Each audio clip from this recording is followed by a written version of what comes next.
why is there hatred against us there? George Bush's famous question. Well, everyone knows the answer to this. A couple of days after I have to distinguish two things here. There's a category of people called intellectuals. Their task is to make up fabrications that protect power and divert attention from what's obvious and indoctrinate people and so on. And they've concocted all sorts of complicated stories about globalization and, you know, failure to enter the modern world and this, that, and the other thing. Okay, and they envy us because we're so wonderful, et cetera, et cetera. All right, we can put all that aside. That's standard propaganda. Let's talk about what is plainly the case and is in fact discussed by serious people, like, say, the Wall Street Journal. So a few days after the September 11th, the Wall Street Journal, to its credit, began running serious stories in which they investigated opinions of people in the Islamic world who they're interested in, what they called moneyed Muslims, the ones with, you know, the rich ones, the important ones. So bankers, international lawyers, directors of multinational corporations, people who are right inside the U.S. system, who certainly have no opposition to what's called globalization. In fact, they're part of it, who certainly hate bin Laden because he's trying to kill them, you know, but who nevertheless agree with much of what he says. And what they say is, their opinions are that the United States supports brutal and corrupt regimes which block democracy and modernization and development. They oppose particular policies like the decisive U.S. support for the 35-year military occupation of Palestinian territory, which has been harsh and brutal and relies crucially on U.S. military and diplomatic support. When you read in the newspapers that Israeli helicopters and jets are attacking Palestinians, that's total fabrication.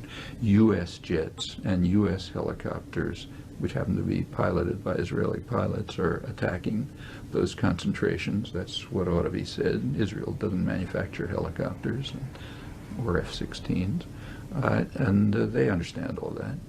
They know that the U.S. has been blocking any diplomatic settlement for 30 years, since Sadat offered one in 1971. It's not reported here, and in the West it's not talked about much, but they know it. And they know what's going on there. They also know perfectly well that the U.S. and Britain are carrying out operations against Iraq, which are devastating the civilian society and strengthening Saddam Hussein. And they also remember, as Westerners like to forget, that the U.S. has no, and Britain and France and Holland and so on, have no objection to Saddam Hussein's crimes. We know that for sure, because they supported Saddam Hussein right through the period of his worst crimes. You know, gassing the Kurds, Anfal, chemical weapons. They continued to support him very happily. He remained a good, favored friend and ally of the West, which helped provide him with the means for developing weapons of mass destruction when he was really dangerous. So they listened when Tony Blair and Madeleine Albright condemn Saddam because, you know, the ultimate monster even gassed his own people. They listen, but they add the words that are excluded in the West. They say, yeah, he committed those crimes with your support. Okay, rather crucial omission, which you never hear from Tony Blair and the rest. But they are not that indoctrinated, so they remember that those elementary truths. And those are other reasons why, if you want, there's hatred against us. Furthermore, there's absolutely nothing new about this. Anybody who wants to understand any of it knows exactly where to go. You go to the declassified U.S. record. U.S. is a very open society. We have declassified records of internal deliberations from the past. All these questions came up decades ago. So and had the same answers. In 1958, crucial year for many reasons. I'm now talking about internal records. The U.S., so the Eisenhower administration, discussed three major crises for the United States. One was Indonesia, one was North Africa, third was the Middle East. All Islamic countries, all oil producers. The question arose whether the Russians were involved. That was dismissed as ludicrous, no Russian involvement. It's just independent nationalism in the three countries, which was the main crisis. Then Eisenhower pointed out, with regard to the Middle East, in his words approximately, he said there is a campaign of hatred against us, not by the governments, but by the people. And that was an issue that was discussed. No globalization, no, they hate us because we have McDonald's and none of this stuff. Why is there a campaign of hatred against us? Well, the National Security Council discussed it. That's the highest analysis and planning body. And they said the problem is that there's a perception among the people of the region that the United States supports corrupt and harsh regimes which prevent democratization and development, and does so because of its interest in controlling Near East oil. And they said it's hard to counter this perception because it's true. And furthermore, it should be true, because we should support those regimes in order to maintain our control over Near East oil. So therefore, there is a campaign of hatred against us by the people who see that we're robbing their resources and preventing democracy and development. But, we can't do much about it because that's what we ought to be doing. Well, like I say, no McDonald's, no envying us our magnificence, no globalization, just perfectly obvious things.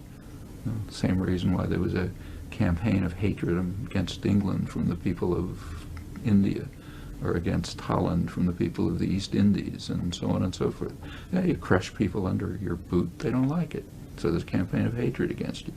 In fact, what they were discussing internally in 1958 is the same as what the Wall Street Journal found in 2001, and for the same reasons, because the policies haven't fundamentally changed. So we understand. The Wall Street Journal only was concerned with elite opinion. If they'd gone down to the slums of Cairo, they would have gotten stronger opinions, but of the same kind, and more different ones also.